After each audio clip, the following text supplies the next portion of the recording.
Hello, good morning and welcome. It's Thursday, March the 12th.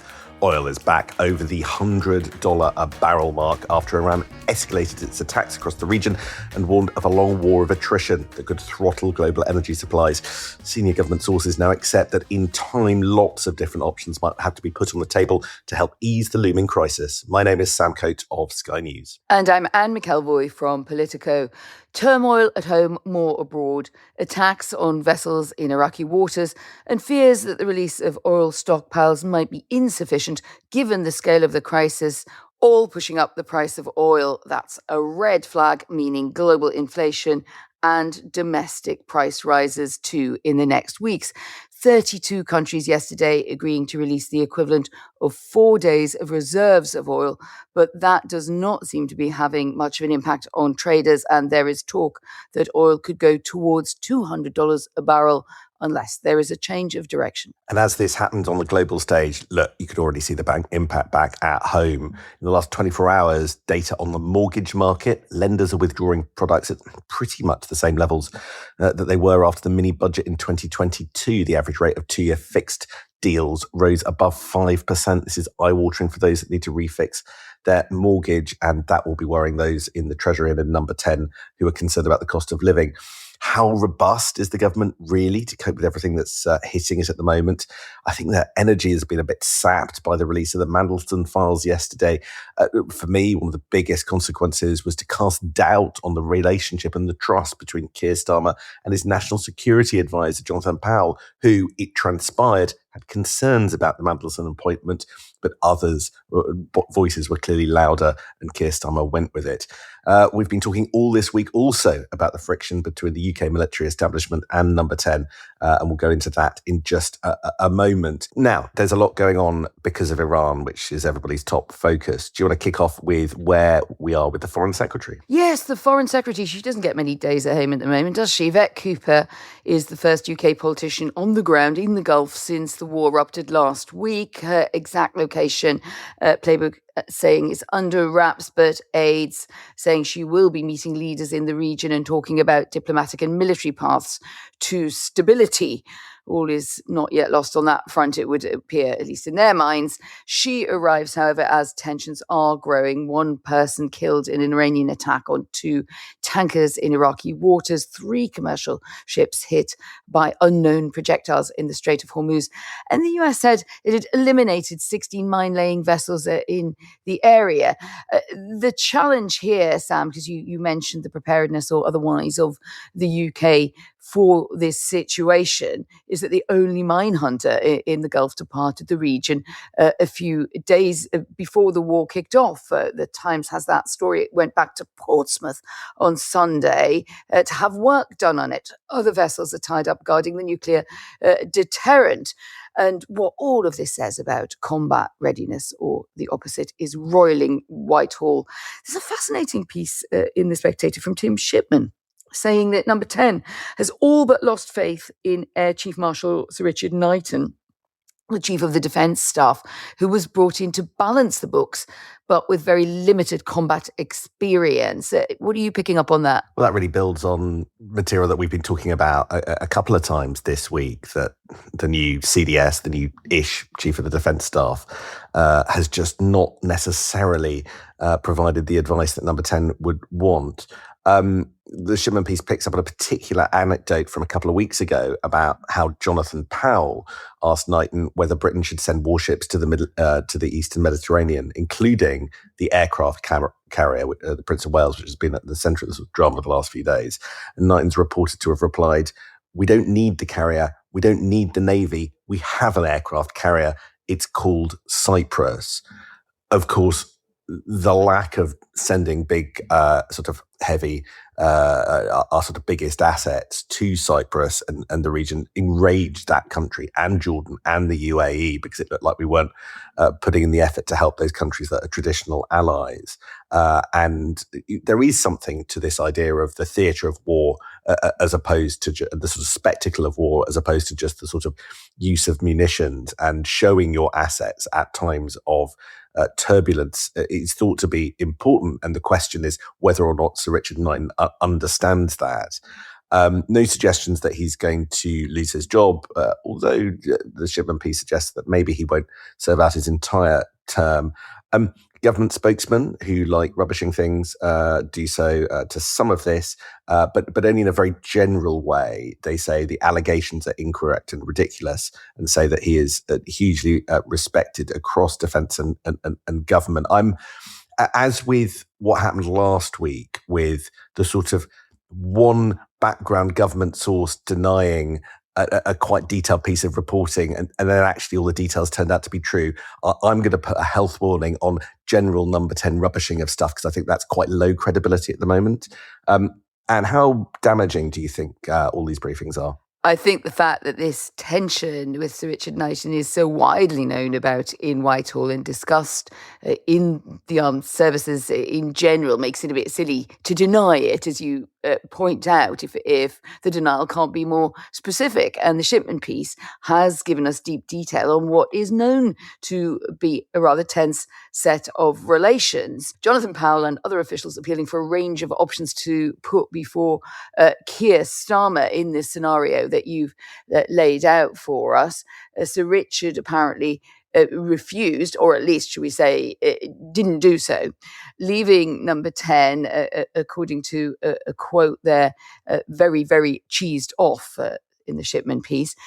Insiders say that Knighton was appointed principally to address this 28 billion budget shortfall over the next 4 years. I had one big figure in the UK defence business I bumped into last night telling me that he did, in fact, have a decent plan for that. And it was the reason that he was appointed last summer principally. So if you say, well, he didn't look ahead enough to what the UK would need to do to show muscle and have its warships, etc., in the right place, well, you could say that neither did number 10 and neither did the security apparatus, defence intelligence, and everybody else. So they think it's a bit unfair. If we're going to do, I always do the to be fair moment. So I'm doing the to be fair moment on Richard Knighton now, because well, why are you blaming him? You wanted him principally to address something else. And now, of course, the combat readiness has become the eye of the storm question. Why is he not ready for that? Starmer chose him over Sir Rowley Walker, the Army Chief General, the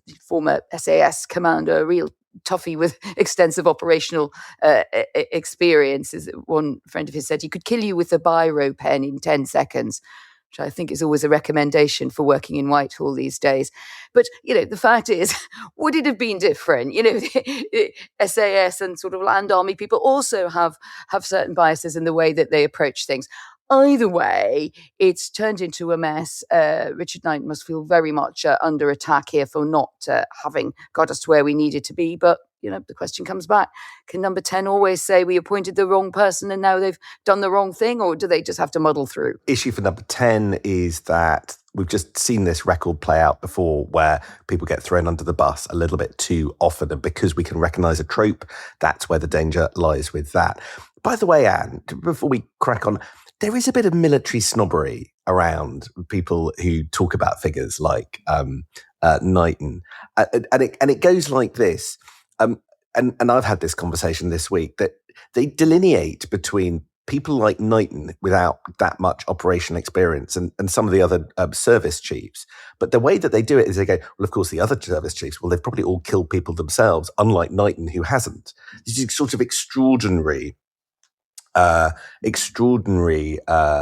sort of way of thinking about things. But that's a prism through which military people seem to judge their peers. The bottom line is that, well, my own to be fair moment, this isn't just a Starmer era problem. We've had 15, 16 years of squeezes to military spending, but also the military does have higher rates of inflation than perhaps some other parts of the economy.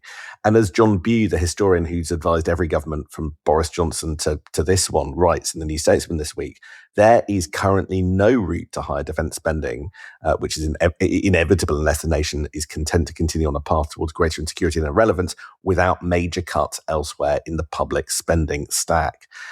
So that's that's the context.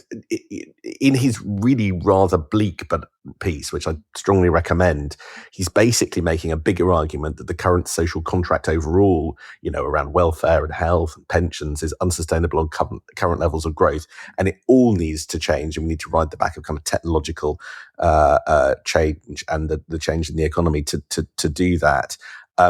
But who are the politicians who can sort of grasp things on that scale? That really is the question at the moment. In short order, this is opening Keir Starmer to the charge that the grip of number 10 on the machinery of government, let alone the kind of scale of challenges that John Bew lays out there, is a core problem. And the idea that the grown-ups are back in charge, which we heard a lot about when Labour came into power, that has returned to haunt it if the adults can't sort out defence or appoint the right ambassador to the US and then end up in this mess. And I think that the only sort of light in the darkness for Starmer, I think there is such shock to the system from the Iran crisis, and we're diving straight into it. So everybody else that we've name checked on the podcast and they're reporting this week, it means that sort of conversely, there's probably less pressure directly on Starmer to go, because it feels like you can't just have everything falling over or all at once. So I'm also wondering whether is he in a pincer movement, Sam, or just what your opinion is here. Does he actually just get a time? It must feel like an awful and chaotic time and be overwhelmed, but at the moment no one's saying, who I think would do this better, and then going off to talk about someone if only they could sort of get a a safe seat would be better with Buggins or Schmuggins in the job. Do you think that's changed? I think that not due to his own positive actions, but due to the lack of credible alternatives, Keir Starmer is, pretty safe at the moment. When you look at the kind of options that people talk about, Angela Rayner doesn't seem to be cutting the mustard on the Commons terraces when I try her name. She seems to have less support amongst MPs than perhaps I'd realised. Wes Streeting has gone somewhat quiet. He seemed to have come very close to challenging the Prime Minister a few weeks ago, but the sort of whiplash from that just seems to be an issue. And then you've got the perpetual problem of whether or not Andy Burnham can get into Parliament in order to mount a challenge, and what that would look like. That remains an option out of reach as well. So, and would any of these changes and the prospect of a contest and whether or not the bond markets will react to that actually improve Britain's standing and Labour's standing? I don't know. And look, this is all against the backdrop of dismay on the left of the Labour Party, Unite pulling £500,000 of funding. You've also got the challenge from the Greens. There is so much insecurity, both on a policy and a political level, that change just feels incredibly risky at the moment, even for a party as down in the dumps as Labour. Let's turn to the Mandelson files. Tantalisingly, we left it till now, after the government published 147 pages of details about his appointment and his sacking, a tiny fraction of tens of thousands of pages expected to emerge from this process. Now, the government is yet to publish extensive WhatsApp and email communications between Mandelson and Starmer's ministers and key aides, not just about his appointment and dismissal, but about the broader politics, relations and strategy and thinking there. Wednesday's files showed the concern that the breadth of this planned publication had caused. Let's remind ourselves it was forced into the open in a vote by the opposition Conservative Party. Number 10, I think, had a rictus response to that. But in the end, it happened. And as Starmer prepared to agree to that transparency earlier this year, his private secretary for Foreign Affairs, Elisa Terry, told a fellow official that there would need to be a welfare check on Peter Mandelson to make sure that his health was okay every day. I think that does underline the seriousness of what is going on here. Sometimes it's tempting to see it all as rather farcical, but that does underline that point. Downing Street announced on Wednesday it would review the separate national security vetting system. We haven't yet seen details of that published in the case, to learn some lessons from the former ambassador's so-called developed vetting, which maybe turned out not to be so developed at all. So here's the funny thing, and I went through those documents in quite fine detail yesterday on Sky. I think the vetting comes off quite well. I think that certainly in terms of the sort of due diligence document done about Peter Mandelson, all the key claims were in it, as far as I could tell. And if there was a question about whether or not the Prime Minister was curious enough about what he was reading, look, the fact that Peter Mandelson was alleged to have accepted hospitality from a guy who was in jail for paedophilia was it there in black and white on the face of the not very long due diligence memo. Questions also about conflicts of interest on business, ties to Russia, and his seat on boards. It was all there. It was only, for a prime minister, who sort of wanted to know what the problems might be to sort of ask for a bit more detail. I really do wonder what this tells us about the Jonathan Powell Keir Starmer relationship, though, because we didn't know that Jonathan Powell had these doubts. I knew about other figures like David Lammy, who was then Foreign Secretary, but I didn't know that Jonathan Powell, and that matters so much because he's been around 35 years in these circles. He knows Peter Mandelson intimately. He was part of the New Labour tribe. As part of the documents we saw, memos from Mandelson to Powell in 2002 about Jeffrey Epstein and trying to get him a meeting with Tony Blair. So you would think that Keir Starmer would listen to Jonathan Powell if he goes, I'm not quite sure.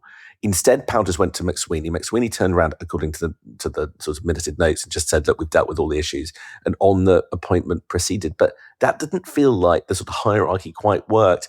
I mean, we didn't even know that McSweeney passed on the concerns to Keir Starmer, although you would have thought that Keir Starmer sort of found out somehow. But something doesn't quite sit right with the way that Jonathan Powell, who is a vital figure in Britain and just generally in the war effort with Ukraine and managing the US, in how on something like this, his voice isn't louder. Sure. I mean, another way to look at it, thinking about Jonathan Powell, I've known, as you say, for about 30 years or so, doing this kind of job. These people were kind of engineered for a system of strong Labour government. They cut their teeth under Tony Blair, the Powells, or if you look to his brother Charles, has served under Margaret Thatcher in similar roles. Ultimately, they are there to interpret the will and the instincts of the Prime Minister. It is certainly true that Jonathan Powell has the more weight of anybody and would be the most listened to here. And as you say, we now know that he did have these doubts. So he did put it in a very, Jonathan Powell has a kind of quite elliptical way of speaking, in that slight thing of saying, well, this sort of looks a bit odd. It's weirdly rushed, or as a phrase, something like that. That is just his slightly, the brief way of speaking. But I don't think he would see it as his job to impose it on a prime minister. That's not in the DNA of the Powell family, who seem to be part of the unofficial constitution that serves prime ministers. I think the question is, why is Keir Starmer floating so far above this from the question that you rightly ask? Why isn't he saying, is there anything more you think I should know about this? Somehow there's a link that was missing. I'm sure Jonathan Powell wishes that he'd shout it up a bit louder. I'm just saying that I don't think that's the way, these relationships have often worked. One thing that's also rather interesting that we did also get out of yesterday, and Dan Bloom at Politico has written a piece diving into it, is actually they were very well sorted for alternatives to Peter Mandelson. It wasn't just that they wanted to move on and get Karen Pierce out of Washington at the end of her time. There was the National Security Advisor, Tim Barrow. That was widely reported at the time that he could be a candidate, but he'd been a near miss with Rishi Sunak. It didn't look like that was going to happen. But Christian Turner, now our man in Washington, was also absolutely declared to be appointable, and therefore you could have actually had this steady pair of hands in Washington, who was turned to in the end. So critics, as Bloom's piece might point out, wonder why he wasn't appointed in the first place. And I think that also meant that, frankly, he was nailed on for this appointment the last time round. So I did learn a bit about that. Anything else that you spotted in the files? Well, not me, but my colleagues did spot something which I thought was quite interesting on the WhatsApps, because we tend to think, or at least I tend to think, we're talking here about I WhatsApp Sam, he WhatsApps me back, and then someone says, no, we need full disclosure on those embarrassing early morning WhatsApps. But in this case, one person who gave their WhatsApp to the Cabinet Office told my Politico colleagues that they were asked for direct messages with Mandelson, but not material from larger WhatsApp groups. But when this was checked out, it appears that larger WhatsApp groups will also be asked to be shown and will have to be accessible. And when you think about what that means in terms of the sheer volume of communication that we're still going to get access to in the Mandelson affair, I mean, that's a marmalade dropper. Can't wait, personally. Look forward to that. Brilliant. Well, there is a lot going on. We'll be, no doubt, in a different place on Monday morning because of the events in the Middle East and because of all the different moving parts in Westminster. So we will bring you a full update then. See you then, Anne. Have a great weekend.